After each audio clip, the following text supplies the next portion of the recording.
Nayi indaba, ngiza nendaba la yasesikhawini eMkhobozi. Kwakukhona iy'thandani lapha esikhawini kuleyo ndawo kudala, ezazithandana nje kusukela kudala. Zithandana kahle kungenankinga futhi nandi zikholwa. Singabantu abathandayo uNkulunkulu zombili. Zathandana lezi thandani, nobani nobani eneqiniso komunye.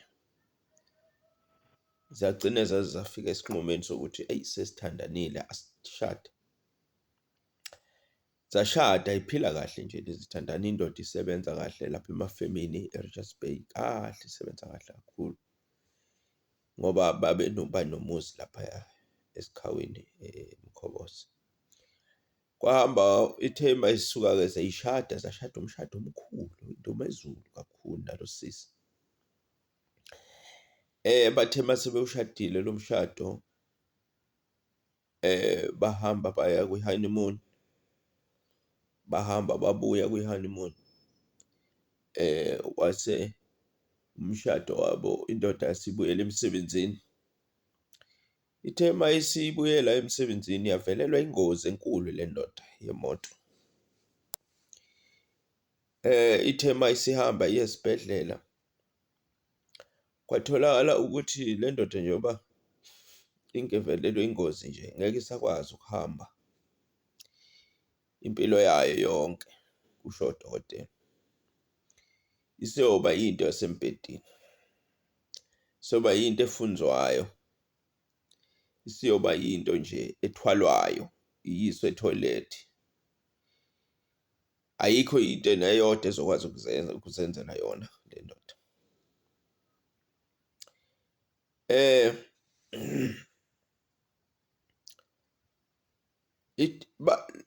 Ngicabanga ukuthi yayingakapheli ngisho inyanga beshadile. Le ntombazane le isencane, ingakabazi ubunzima lo emshadweni wabo. Lokhu wabakhona umshado wabo, bebengazange befesane nama-challenge, kodwa abanede bashada base beqala ukuba ney'nkinga zama-challenges. So kubalulekile ukuthi bafowethu ama-challenges siwazi, ukuze sithi masifesana nawo sikwazi ukutholakala ukuthi into esiyijwayele, ngoba impilo inama-challenge. So ithe isindoda-ke isibuya esibhedlela, lo sisi njalo ede njalo ehleli nayo, ibone njengomyeni wakhe, nabangani bakhe befika besondela eduze kwakhe, abangani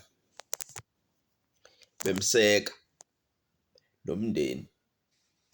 Wahamba kwafika isikhathi la khona kufanele asale yena yedwa nendoda yakhe, ngoba akekho phela umuntu ozohlezi ehleli nendoda yakhe. Naye njengoba eshadile unkosikazi, owabopha ifinda wasofa silahlane, wathi ngiyakuthanda ebuhleni nasebini.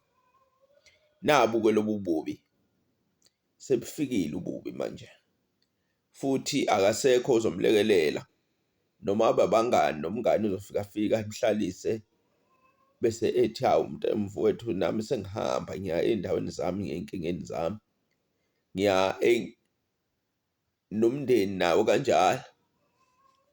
Bese esala yedwa lo muntu nendoda yakhe embhedeni. Wahamba ede njalo evuka le ndoda eyinakekela, eyenzela yonke into, eyiphekela, eyiphipha, eyenzela yonke into.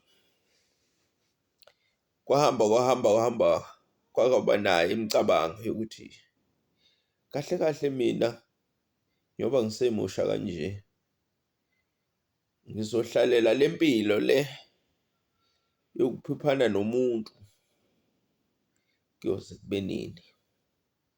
Esikhawini-ke kuyindawo eyilokishi, kunendawo ene-competition kakhulu, kuney'nsizwa laphana ey'sebenza ko-Bayside, ko-Hillside, o-RBM, kuneyinsizwa lapha ney'ntwana ihamba ngemoto ezinhle ey'philayo. Kodwa lezi iy'nsizwa wayithanda indoda yakhe zikhona, ayisonti futhi iziningi lazo lezi nsizwa, kodwa impilo yazo iyashesha, zinobukhazikhazi kakhulu. Uyabuka naye impilo iya-challenge-a kakhulu emadolobheni. Ngeke ukwazi ukuyiqhathanisa nomuntu olele phansi omphiphayo. So le nto le ilokhu ifika engqondweni yakhe lo sisi, kodwa elokhu ebekezela indoda yakhe ngoba wayeyithanda, futhi kungekho kubi indoda yakhe engamshaya engamenzeli kuhle, eyimthanda naye futhi azi lokho ukuthi indoda yami. Ngizobuya ku-part 2.